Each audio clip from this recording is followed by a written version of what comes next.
Head Coach David Dean, Valdosta State Week press conference. Coach Dean will open up with some comments and then open up for questions.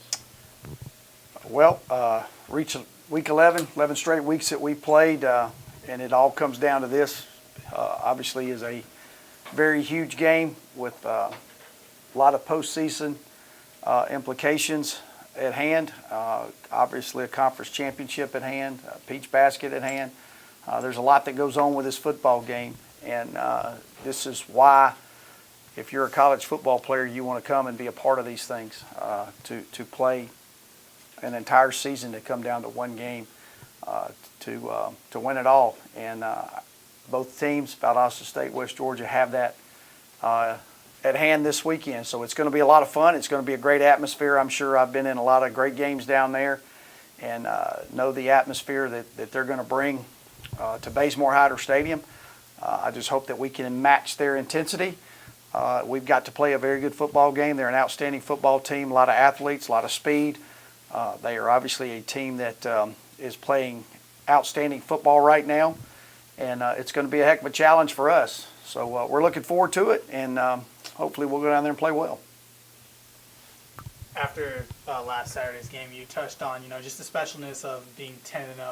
Like, that's something that you mentioned, like how a lot of teams don't get to say that at the end of the season. Just kind of touching the specialness of you guys being able to put yourself in that position throughout the season.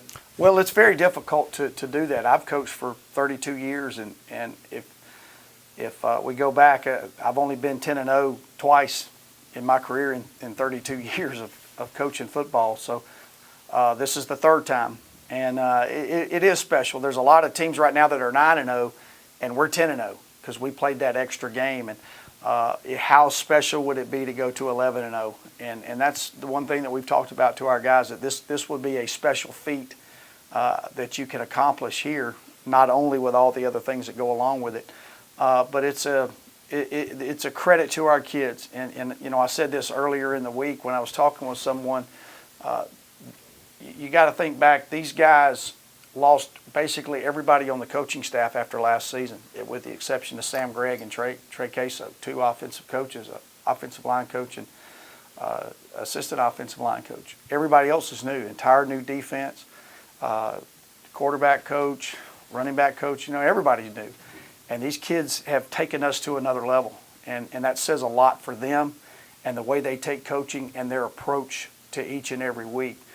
Because there's not a lot of teams in the country that could take a new staff and go to 10-0 and be in a position that they can win a conference championship going to 11-0. Coach, there's been some injuries within the last couple of weeks. Do we see that being a factor or anything going to the Valdosta game? Well, it is going to be. We've had 3 wide receivers that have been out for 2 games, and it looks like they're going to be out for the 3rd game. It would end up being a end of the week decision, but it doesn't look very good for them right now. We've got 2 offensive linemen that are hobbling around. Don't think they're going to be able to play. So you look, and that's 5 offensive starters right off the bat that we're going to lose, which is going to be very difficult. But we had a guy last week, LaPerion Perry, who stepped up, and that's exactly what we're going to have happen again. These guys that are injured, their backups are going to have to step up and play very well. So we're looking for those guys to play well. Defensive side of the ball, we've got a couple of guys that probably are not going to be able to play that we lost in the Delta State game last week. So injuries are taking a toll, but that's part of being in the latter part of a season. And we're not the only one. Everybody across the country is facing the same type thing. I don't know their injury situation in Valdosta right now. I can only control what we have. And the thing that I look forward to is seeing those guys who are backup step up and play the way that LaPerion Perry played in replace of Malik Henry and John Hurst last week. We need those guys to step their game up that way, and I'm looking forward to seeing them do that this week.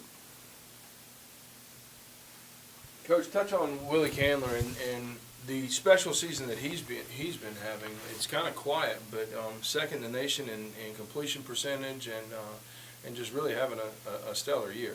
Well, he's making great decisions and running our offense the way we asked him to run it. He's putting us in good position. He's protecting the football very well. He did have a fumble the other day, but that was a great play that their defensive end made in their pass rush. He's a steady performer. He's never too high. He's never too low. He's right down the middle. and that keeps a calm among our offense. And that's a kind of quarterback that we need. You know, you look at a guy like Aaron Rodgers for the Packers. You know, he's that same way. He doesn't get over emotional, and that's the way Willie is. And Willie just makes good decisions.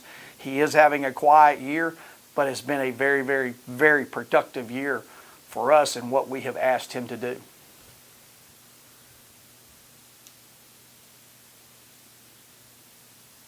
Moving forward to Saturday's game, you know, you go up and down, you know, the conference stats and a lot of categories. It's 1 and 2 between you guys and them. Just what are some big things that jump out on both sides of the ball when you look at them?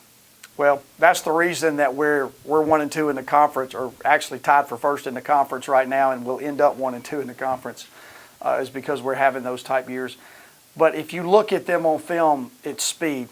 I mean, they've got speed at nearly every position that you see on both sides of the football. You watch special teams. I mean, how fast they fly down the field. They're tremendous athletes. They play hard. They're obviously very well coached because of what they are doing and how successful they have been. But if I were to take one thing away watching them game after game after game, it's just speed. I don't know that I've seen a team in this league that has the speed from position to position to position that these guys have. And when you put on top of the speed that they have, how fast they play and how hard they play, that makes for a good combination. Coach, Valdosta is top offense in the nation, and your defense is top 10 in the nation. What is the key for your defense against their offense? Well, we got to get them off the field. You know, we can't give up a lot of yards on first down. We got to be very good on third down conversions, not let them continue to move the chains. They have relied heavily offensively on big plays, long runs, long passes. We got to eliminate those. We've got to force them to drive the field, and if they are going to score, be very methodical and make good blocks and good runs and good throws and good catches time after time after time after time. But the big key for us is going to be first down and third down. We've got to get them off the field in third down, and we've got to limit them down and put them behind the chains on first down.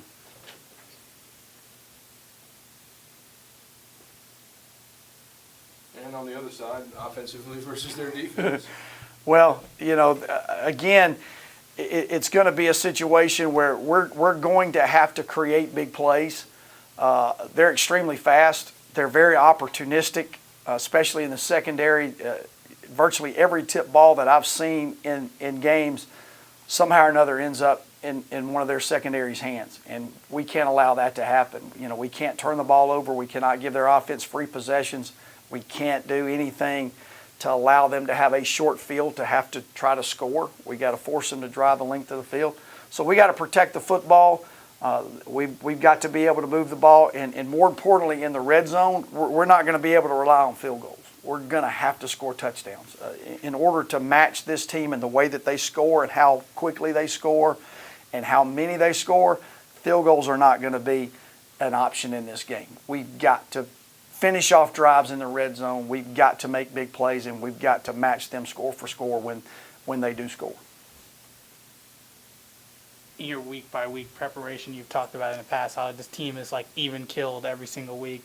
And obviously with a game of this magnitude, you know, your players can get too high or too low. Like, just how do you manage that in weeks like this? Well, the one thing I addressed with them early in the week, Sunday actually, when we first got together and started our week of preparation for Valdosta State, I told them you can't play the game on Tuesday. You can't play the game on Wednesday. So control your emotions. Focus in on what you have to do to help us be successful. And that's what you've done for 10 straight weeks. And let's just carry it to the 11th straight week. This is a very good football team, but we don't have to do anything spectacular during the week to play them on Saturday. Let's just be very methodical in our approach of how we go to every Saturday and not get too keyed up on Tuesday or Wednesday. And they're like that. It's good to see them go out and do that. Now, still got the test today because we haven't had practice today, but yesterday was a very good day. We were focused in, we were locked in. It wasn't an extreme amount of emotion. It was just a very methodical day like we have had week after week after week. So hopefully we will continue to do that and unleash our emotions Saturday night at 7 o'clock when we walk out of the locker room and ready to play. That's when we need to turn our emotions on. But we do have to realize that emotions aren't going to win this game. Fundamentals wins the game. Being good blockers and tacklers and doing our assignments over and over and over, that's what's going to end up being the key to this game. You can play emotional football, but sometimes emotional football can get you in bad positions because you try to do too much. Do your job. Focus in on what you have to do and what you have done for 10 weeks to help us win. And that's been our focus and our talk all week to our players. All right. Thank y'all.